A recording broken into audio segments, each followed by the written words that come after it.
Hi everyone, it's Cherie from Paper Pieces and Leftovers. So this file is from Marjorie Ann Designs and is called Frannie Holiday Baking. In the picture on the site, it is red and green for Christmas, but I just changed it around to make it more for Thanksgiving, as we all have Thanksgiving pictures. If you don't celebrate Thanksgiving, at least some fall pictures. So here, I tried every which way to make the letters that come with the file work for me. I even used a pen and some different gel pens, glaze pens, and it just wasn't working. So I ended up using just a cursive font with the quick cut pen, and then I went over it with the glaze pens that I've posted on my page. So the width for her is 10.5, and I let it auto adjust the height. I just made sure the lock was on. And my orange paper is in the color apricot. And of course the brown is caramel, but I just went around the edges with some inks and a finger dauber. And as usual, I'm using my art glitter glue to put her together.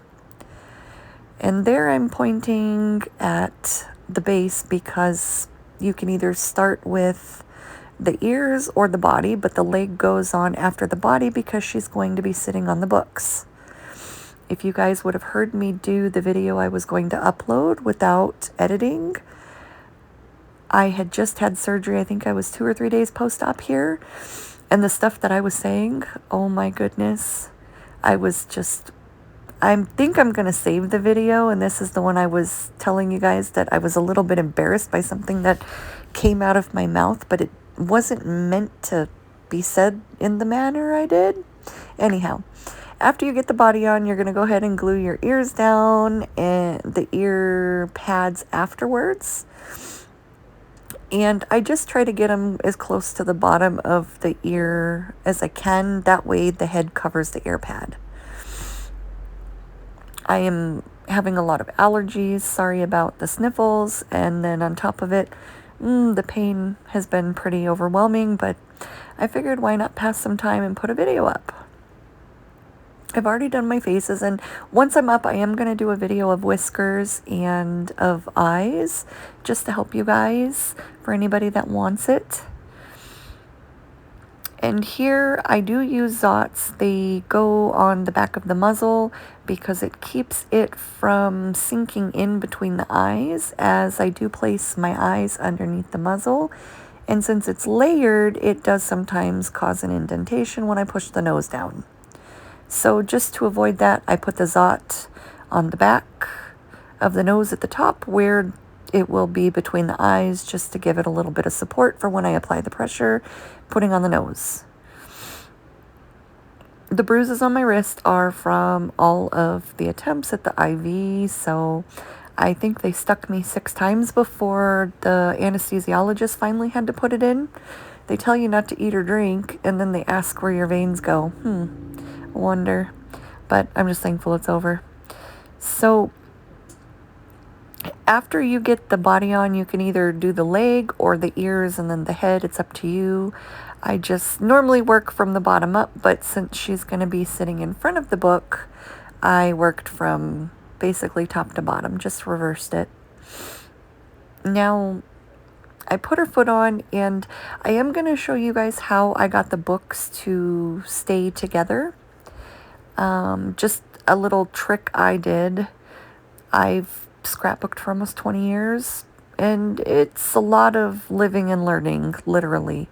I still make mistakes. I still throw pieces out if I can't correct them and fix it and hide the mistake.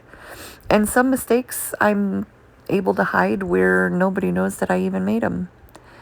Now, when my gel pen acts up and gives me a little bit too thick of a line, I do use the tip of my tweezers just to scrape it off. And there's those frickin' things that drove me crazy. The white was just a bit too bright, and I didn't think about cutting them out in black. It'll look really good for the Christmas file, but it wasn't working for me for this theme with the fall Thanksgiving colors. I'm so sorry about the sniffles, guys. All right. this is going to be the center of the bow. Like I said, I just changed the colors from red and green to orange and I don't like a eucalyptus green. I think that's the color of the paper I use, but I'm not sure for the green as I'm not sitting at my desk. I went ahead and put her bow on, and that is my piece of acetate, so I can draw the line for her mouth down the muzzle without it being really crooked. And here, I know that I was fixing the nose. If I'm unhappy with the nose, I rip the nose off. And I think I do it on this one, but I'm not sure. So I paused the video, scanned ahead some, and yes, I did rip the nose off on this afterwards, just because I couldn't get my line the way I wanted it. And sometimes the problem with the white gel pens, the white chalk pencils, is it doesn't allow your white chalk, like my pan pastel, to stick to the entire surface. You can see a little bit of like a reflection of a shininess behind it. After I got the line on her muzzle, I did go and decide to replace the nose just so I could get that white line more to my preference. But you don't have to do this. This was just something I did. I do not glue all the way to the edges on the nose for this reason, because there's been times that I've dragged my hand through it after I finished and it wasn't dry, or the line was too thick or too long, whatever the case was. And it makes it where I can just stick my tweezers under it and lift it up. And I didn't want the white line as long as it had turned out. I wanted it shorter, like this. And I noticed trying to fix it, I was making it thicker. So it came out fine now. Now, here's where I played with the books. I was going to overlap them, and I decided against it because I didn't want to lose any of my inking, and I didn't want to lose any of my lettering. So here is where I wipe it off, and what I'm going to do is just grab a piece of scrap cardstock or from your stash, it doesn't matter, and you're going to butt your two edges together and glue the solid piece of cardstock in the middle along both of the book ends. Since I had so many trial and errors of the book ends, I went ahead and used, nonetheless, one of them. I just had set it aside to go into the trash and figured it's the right color, it's the right size. I just trimmed it down a little, that way the rounds of the ends didn't show, and I just went along the back. But now I get to keep all of my inking and all of my title, even though her leg's going to cover it up. I hadn't thought that far when I did that, so you can overlap them. It's fine. It was just, I thought more of the title was going to show. So the little band goes on the top of the mitt,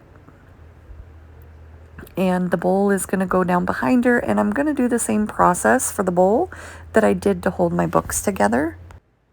And I'm going to attach the bowl with a piece of cardstock on the back. And once again, this is just so I don't lose my shading and my indecisiveness on, do I want the bowl behind the books, in front of the books? But generally, if you have books or something stacked on a book, they're sitting on top. So this was another little piece of scratch paper that I had, cardstock, and I trimmed it down to make it fit. And I'm just butting the edges of the cardstock against each other again. And then I flip it over and make sure that I can't see through any grooves. And you'll just position her either in front of the bowl a lot or a little. But I did that also to hold her onto it. And I am using quite a bit of glue to make sure I just have more hold to the books, since it is only a piece of cardstock holding it in the back. And I didn't press down really hard because I didn't want the glue to seep from the bottom. And her little mitt's going to go in front of her. She's so cute. I love the files. I love all the files. I work with so many different sites files. And one thing that I noticed is I will mix and match files or change colors, and you can make one file so many different ways where you could probably scrapbook every holiday with one file and just a couple accessories from different files. But even let's say you bought a file for every single holiday, you could change that file so many times in so many different ways that you would have a different file every year just from mixing and matching. Her arm went behind her, and the spoon goes between the mitt and her hand. The spoon goes between her hand and her arm behind the mitt. There you go. And I just lifted the edge of the mitt up to slide her hand behind it, and now just comes all of the detailing.